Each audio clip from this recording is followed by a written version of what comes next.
तो अपनी पिछली क्लास में राजस्थान लोक आयोग तक बढ़िया तरीके से हो गया था। तो अपन इस क्लास में राज्य मानव अधिकार आयोग करेंगे। ठीक है, स्टार्ट करते हैं। राज्य मानव अधिकार आयोग, मानव अधिकार संरक्षण अधिनियम 1993 आया। ठीक है, इसके तहत राष्ट्रीय स्तर पर राष्ट्रीय मानव अधिकार आयोग, राज्य स्तर पर राज्य मानव अधिकार आयोग बनाया जाए, मतलब इसकी सिफारिश थी। ठीक है, राष्ट्रीय मानवाधिकार आयोग 12 अक्टूबर 1993 में दिल्ली का गठन हुआ। राज्य मानवाधिकार आयोग 18 जनवरी 1999 जयपुर का गठन हुआ। राज्य मानवाधिकार आयोग 18 जनवरी 1999 को जयपुर में बना। यह राज्य सूची तथा समवर्ती सूची के विषयों पर कार्यवाही कर सकते हैं। ठीक है, कार्य प्रारंभ 13 मार्च 2000। ठीक है, संरचना प्रारंभ 1+4, अध्यक्ष प्लस सदस्य, एक अध्यक्ष 4 सदस्य। पहला संशोधन 2006 में एक अध्यक्ष और 2 सदस्य कर दिए, जो 4 सदस्य थे उसको 2 सदस्य कर दिए। पहले संशोधन 2006 में हुआ था। ठीक है, वर्तमान दूसरा संशोधन 2019 में, जिसमें एक अध्यक्ष प्लस 2 सदस्य, सेम ही रखा है ना। यह एक संवैधानिक वैधानिक आयोग है। संवैधानिक, संविधान के अनुच्छेद में उल्लेख हो या संविधान संशोधन के द्वारा उल्लेख किया जाए, that is SFC 243I, SEC 243 के। ठीक है, तो ये वो स्टाफ इलेक्शन कमीशन वगैरह ना, तो इनका उल्लेख है ना। वैसे ये संवैधानिक है तो संवैधानिक होगा, तो इसका उल्लेख इसमें होगा संविधान में। सांविधिक, वैधिक, वैधानिक, संसद या विधानमंडल के किसी अधिनियम द्वारा स्थापित हो, दैट इज राजस्थान लोक आयुक्त और RBI। संविधानोत्तर संस्था, गैर संस्थागत, संवैधानिक न तो संविधान में उल्लेख और ना ही एक्ट लाया जा सकता है, जैसे कि नीति आयोग में। ठीक है, यह स्वतंत्र निकाय है, अर्थात राज्य मानवाधिकार आयोग राष्ट्रीय मानवाधिकार आयोग के नीचे कार्य नहीं करता है, स्वतंत्र है। योग्यता, हाईकोर्ट का मुख्य न्यायाधीश या हाईकोर्ट के अन्य न्यायाधीश रह चुका हो उसी को अध्यक्ष पद मिलेगा। हाईकोर्ट का मुख्य न्यायाधीश या हाईकोर्ट का अन्य न्यायाधीश रह चुका हो उसी को अध्यक्ष पद मिलेगा। बी, 2 सदस्य, एक सदस्य ऐसा व्यक्ति जो मानवाधिकारों का ज्ञाता हो, एक सदस्य हाईकोर्ट का न्यायाधीश या मिनिमम 7 वर्ष के अनुभव वाला जिला न्यायाधीश हो। नियुक्ति, राज्यपाल द्वारा चयनित समिति की सिफारिश पर, दैट इज CM जो अध्यक्ष होता है, विधानसभा अध्यक्ष, गृह मंत्री, विधानसभा में विपक्ष नेता। उसके बाद यदि विधान परिषद हो तो, ये तो विधानसभा वाले हैं, और यदि विधान परिषद हो तो विधान परिषद का अध्यक्ष, विधान परिषद में विपक्ष नेता। कार्यकाल पहले 5 वर्ष या 70 वर्ष, अब 3 वर्ष या 70 वर्ष, मतलब पहले 5 वर्ष था, अब 3 वर्ष कर दिया, और 70 वर्ष तो ज़्यादा से ज़्यादा है। 2019 में संशोधन हुआ था, उसमें 5 वर्ष को 3 वर्ष कर दिया। यदि आयु 70 से कम है तो पुनः नियुक्ति भी कर सकते हैं, मतलब दोबारा भी आ सकते हैं पद पे। यदि अध्यक्ष की मृत्यु, पद त्याग या अन्य कारण हो तो सदस्य कार्यवाहक अध्यक्ष के रूप में भी कार्य कर सकता है।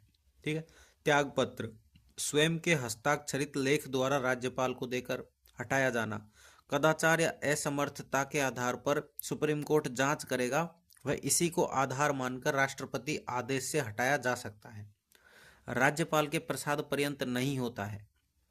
मानव अधिकार संरक्षण संशोधन अधिनियम 2019, अब आता है मानव अधिकार संरक्षण संशोधन अधिनियम 2019। हाईकोर्ट के सेवानिवृत्त चीफ जस्टिस के साथ हाईकोर्ट के सेवानिवृत्त न्यायाधीश भी अध्यक्ष बन सकते हैं। अध्यक्ष तथा सदस्यों का कार्यकाल 5 वर्ष 70 वर्ष से बढ़ाकर, मतलब घटाकर 3 वर्ष 70 वर्ष कर दिया गया है। 3 वर्ष तो कार्यकाल है, 70 वर्ष अगर उम्र हो जाए तो पहले हट जाएगा। अध्यक्ष तथा सदस्य की पुनः नियुक्ति भी कर सकते हैं। 1 वर्ष के भीतर के मामलों की सुनवाई राज्य मानव अधिकार आयोग कर सकता है। संरचना, एक अध्यक्ष प्लस 2 सदस्य। ठीक है, कार्य, मानव अधिकारों का संरक्षण व प्रोत्साहन करना, मानव अधिकार उल्लंघन से संबंधित मामलों की जांच करना, समय समय पर जेलों का निरीक्षण करता है, हिरासत में मौत या फर्जी मुठभेड़ों की जांच करना, एनकाउंटर वगैरह की, कहीं कोई ऐसे ही तो नहीं मार दिया, महिला SC ST के साथ भेदभाव की जांच करना। दहेज हत्या, बाल विवाह, घरेलू हिंसा आदि सामाजिक बुराइयों की जांच करना, मानव अधिकार के क्षेत्र में विकास तथा अनुसंधान करना। शक्तियां क्या है? राज्य मानव अधिकार आयोग को मामलों की जांच में सिविल कोर्ट की शक्तियां होती हैं, ठीक है। लोगों को समन जारी करने की शक्ति होती है। सरकारी दस्तावेजों को प्रस्तुत करने के आदेश होते हैं। यह दस्तावेजों की खोज या प्राप्ति के आदेश कर सकते हैं, ठीक है। मतलब दस्तावेजों की खोज या प्राप्ति के आदेश निकाल सकते हैं। लोगों को शपथ पत्र जमा कराने के आदेश दे सकता है। कौन? मानव अधिकार आयोग।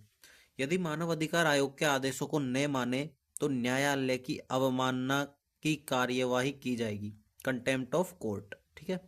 यह गिरफ्तार एवं दंडित नहीं कर सकता है, लेकिन कोर्ट की मदद से दिला देगा ना सजा वजह, ठीक है। 1 वर्ष से पुराने मामलों की जांच नहीं कर सकता है, इस कारण इसे टूथलेस टाइगर कहा जाता है। ऐसा टाइगर जिसके दांत नहीं है, ठीक है। वार्षिक प्रतिवेदन राज्य सरकार इसको विधानसभा में रखती है। विधानसभा को इसकी सिफारिशों को अस्वीकार करने का कारण बताना पड़ता है। अध्यक्ष कांता भटनागर फर्स्ट थे। 1+2 वर्तमान, जिसमें गोपाल कृष्ण व्यास 7वें और वर्तमान अध्यक्ष हैं। सदस्य महेश चंद्र शर्मा, राम सिंह झाला। गंगाराम मूलचंदानी जी 8वें वर्तमान अध्यक्ष है, अभी बदल गए, तो गंगाराम मूलचंदानी जी 8वें हैं और वर्तमान अध्यक्ष हैं। राज्य मानव अधिकार आयोग के अध्यक्ष कांता भटनागर 23 मार्च 2000 से 18 अगस्त 2000, सबसे कम कार्यकाल था 5 महीनों का इनका। मद्रास उच्च न्यायालय की पूर्व मुख्य न्यायाधीश थी। एस सागिर अहमद 16 फरवरी 2001 से 3 जून 2004, सुप्रीम कोर्ट के पूर्व मुख्य न्यायाधीश, ठीक है। एन के जैन 16 जुलाई 2005 से 15 जुलाई 2010, राजस्थान हाईकोर्ट के पूर्व न्यायाधीश एवं मद्रास उच्च न्यायालय के पूर्व मुख्य न्यायाधीश।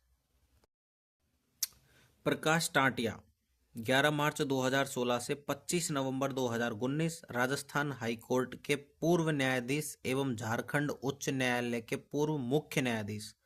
गोपाल कृष्ण व्यास जनवरी 2021 से मतलब 24/1/2024 तक राजस्थान हाईकोर्ट के पूर्व न्यायाधीश थे, ठीक है। महत्वपूर्ण तथ्य: नमो नारायण मीणा सदस्य, पूर्व केंद्रीय मंत्री व न्यूनतम कार्यालय 6 मंथ। पुखराज सिरवी सदस्य, सर्वाधिक कार्यकाल था इनका। प्रथम अध्यक्ष कांता भटनागर अपन ने देख लिया, न्यूनतम कार्यकाल।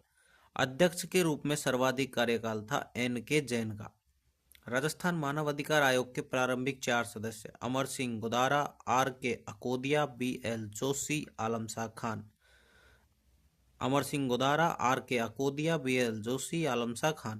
प्रथम कार्यवाहक अध्यक्ष HR कुड़ी। न्यायमूर्ति HL दत्तू ने मानव अधिकार आयोग को दंतहीन भाग या कागजी शेर की संज्ञा दी है। किसने? न्यायमूर्ति HL दत्तू ने। महत्वपूर्ण धाराएं क्या है इसमें? मानव अधिकारों की परिभाषा 2D, राष्ट्रीय मानव अधिकार और राज्य मानव अधिकार। राष्ट्रीय मानव अधिकार का गठन 3 और राज्य मानव अधिकार का गठन 21, ठीक है। राष्ट्रीय मानव अधिकार की नियुक्ति 4 में है और राज्य मानव अधिकार की 22 में है। राष्ट्रीय मानव अधिकार का त्याग पत्र में हटाना 5 में है और राज्य मानव अधिकार का त्याग पत्र में हटाना 23 में है। राष्ट्रीय मानव अधिकार के कार्यकाल 6 में है, धाराएं, और राज्य मानव अधिकार का कार्यकाल 24 में है। और धारा 14 अन्वेषण टीम, वार्षिक प्रतिवेदन। धारा 20 में NHRC, धारा 28 में SHRC, state human right commission, ठीक है, और नेशनल ह्यूमन राइट कमीशन। धारा 23 में SHRC का वैधानिक संस्था होना और धारा 33 में SHRC की वित्तीय स्वायत्तता। तो ये हो चुका है अपना कंप्लीट। अब अपन नेक्स्ट क्लास में देखेंगे। नेक्स्ट क्लास में अपन देखेंगे राज्य सचिवालय, ठीक है।